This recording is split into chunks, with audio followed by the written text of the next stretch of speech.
Finally, we have come to the end of the book review, 5 Love Languages by Gary Chapman.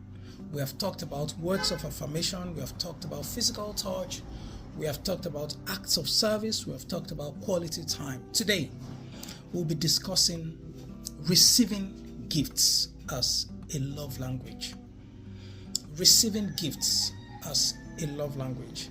I was asking a couple of people recently, and I said, if there was one thing that your husband or your wife could do to you to spice up your relationship, what would it be? The majority of them said, let him just speak my love language.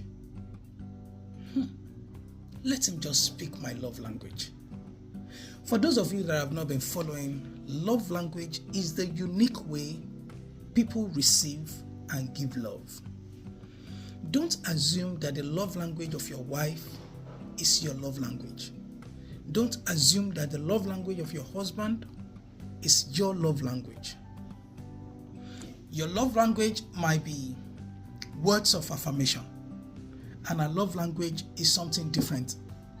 If you're speaking words of affirmation to her, telling her you're beautiful, you are nice, you are hardworking, some people might just be looking at you like that. And they will even be suspecting you that, is there something you need from me?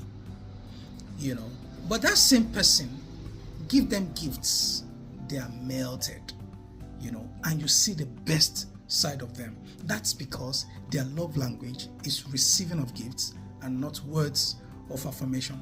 You see, there are some people, their heads don't swell. No matter how you give them words of affirmation, it doesn't affect them. That's because that's not their love language. So don't assume that your love language is the love language of your partner. Assumption is the greatest threat to relationship. For some people, receiving thoughtful gifts is a way they feel loved and appreciated. And it would be wrong to think that people whose love language is receiving gifts are materialistic people. No, you might just be wrong to think that way. You see, gifts don't always have to be expensive. It's the thought and intention that goes into it that matters. First of all, let's look at the thought process and the intention that goes into receiving gifts. First of all, the person even thought that you deserved to receive a gift. And secondly, he began to look at the different options of the kind of gift that will be appropriate for you. Third, he finally settles down for the gifts that will be appropriate for you and goes and gets that gift. He exchanges his money for that gift.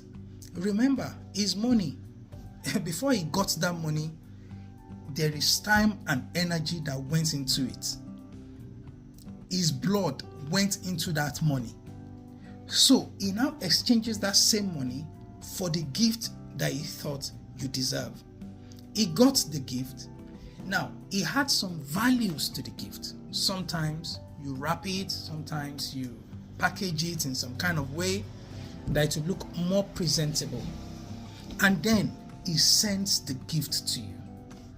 Sending the gift to you requires time and energy, and sometimes even more money to have it delivered to you. So, receiving of gifts is not even about the cost alone. It's the total intention and energy and thought process that goes into it. Appreciate the little gifts. Appreciate the little kindness. If the love language of your partner, your wife, or your husband is receiving gifts, please be intentional about it. It doesn't have to be costly. It just has to be done appropriately in a way that the person will appreciate it. Regular gifts makes your wife love you more, makes your husband love you more. What is your love language? What is the love language of your wife or your husband? Have you thought about it? Maybe it's time to start thinking about it. so that you do not assume that your love language is the love language of your spouse. God bless you.